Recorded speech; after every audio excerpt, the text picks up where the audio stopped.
Panathinaikoso nebuvo ne tik finalinėme ketvirte, bet ir nebuvo ketvirtfinaliuose. Ir savame suprantama, kad štai ši komanda, kurios sudėtis tikrai nesusilpnėjo, į kurią atėjo Nikola Pekovičius, Drew Nikolas, Dušanas Kečmanas, grįžo Antonis Focis, Dušanas Šakota. Šita komanda su tuo pačiu Želimiru Obradovičiumi nori vėl būti finalinėme ketvirte, nori žaisti Romoje ir nori laimėti.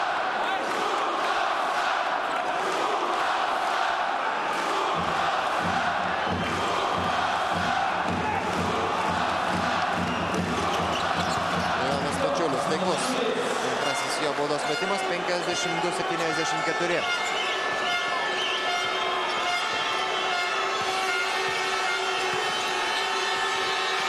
Razibretas.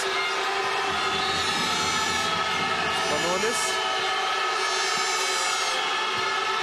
Į baudos aikštelę. Matė, jog nėra kitų variantų. Žaidžia 1-1 Vasilis Spanulis. Tačiau šį kartą Mantas Kalnietis privertė jį atšokti atgal ir mesti iš žymiai sudėtingesnės situacijos, nei jam pačiam norėjosi.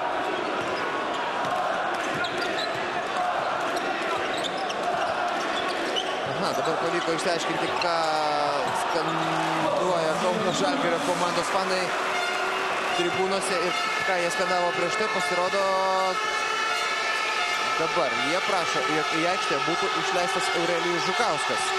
Aurelijus Žukauskas apšilinėja, pasiruošęs, tačiau rungtynėse nedalyvauja ir nerungtyniauja. Maikas Batista 2 taškai. Iš tikrųjų, gero visiems kyla tokia mintis, kodėlgi nepabandžius ir nepasižiūrėjus, ką gali. Aišku, treneriams geriau matyti, jie žino, kaip kas rungtyniauja ir kaip kas atrodo treniruotėse, tačiau turint omenyje tai, kad Žalgiriui trūksta krepšininkų, turint omenyje tai, kad nelabai kas gali pilnavertiškai pakeisti Loreną Vucą,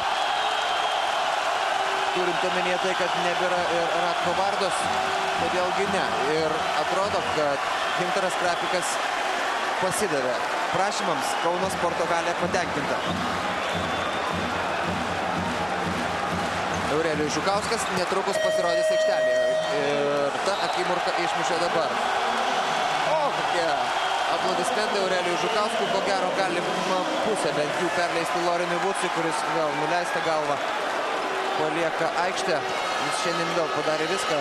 Pelnė 6 taškus, atkovojo 5 kamuolius, galbūt ir nepasiekė tų savo įspūdingų vidurkių, kuriuos jis demonstruoja šį sezoną Eurolygoje, tačiau vėl jokių priekaištų Lorenui Vucui dėl kovingumo, dėl noro, dėl pasiaukojimo ir dėl paties žaidimo.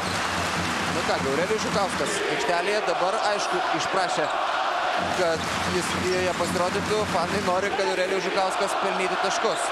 Artūras Milaknis, taiklus, tolimas metimas, na, ko gero, nelabai supranta tie nuo Panathinaikos komandos fanai ir kažką aiškina dabar savo draugams. Šarūnas Jasikevičius, kaip gali sirgaliai rėkti po vieno taiklaus savo komandos metimo tuo metu, kai atrodo viskas yra aišku, tuo metu, kai skirtumas yra didžiulis. Šiuo atveju jis yra 18 taškų.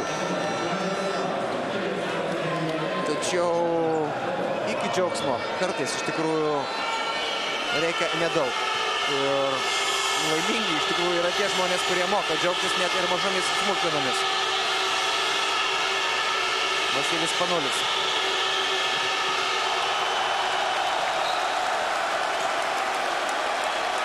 Koja liestas kamuolys. Dabar tai buvo tikrai koja, dėl to, kad Aurelijus Žukauskas visais įmanomais būdais koja taip pat bandė užtverti kelią ir kaip nors sustabdyti kamuolį, kurį metė Vasilis Spanulis. Dabar pražanga ir 2 baudos metimai.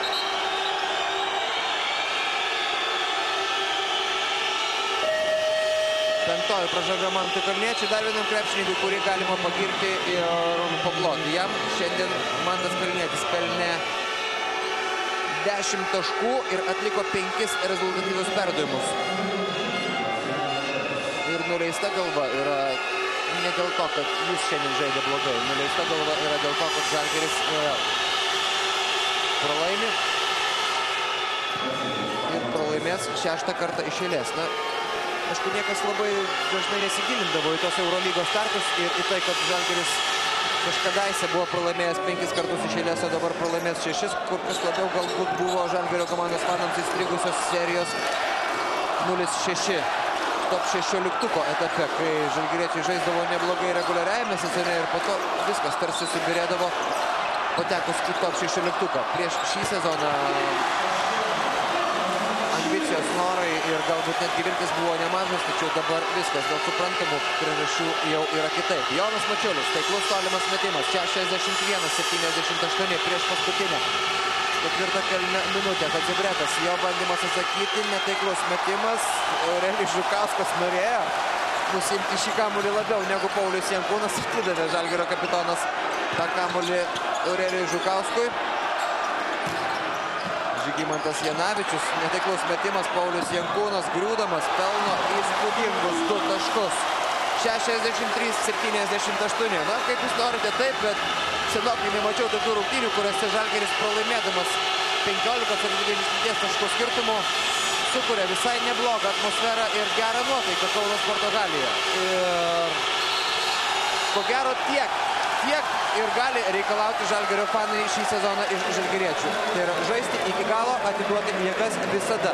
Nesvarbu, su kuo Žalgiris žaidžia ir nesvarbu, koks yra rezultatas. Ir žiūrint į reakcijas ir aplinką dabar Kauno Sporto halėje, galima sakyti, jog visiems čia susirinkusiems to užtenka. Visi supranta, kad Panathinaikosas yra stipresnė komanda ir visi supranta, kad Žalgiriui trūksta daug ko, kad galima būtų prilygti tokiems grandams, tačiau Artūras Milaknis demonstruoja, jog yra vertas daugiau minučių šį sezoną Eurolygoje taip pat. Antrasis Artūro Milaknio tritaškis.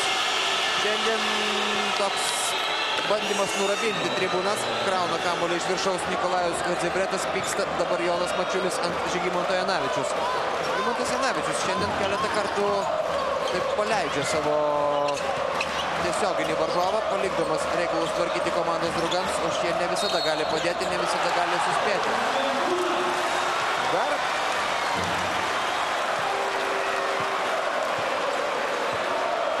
vienas gražus epizodas, štai čia Paulius Jankūnas prieš Nikolajų Kadzibretą. Dabar irgi panaši situacija į tą, kada pražanga buvo skirta Mantui Kalniečiui.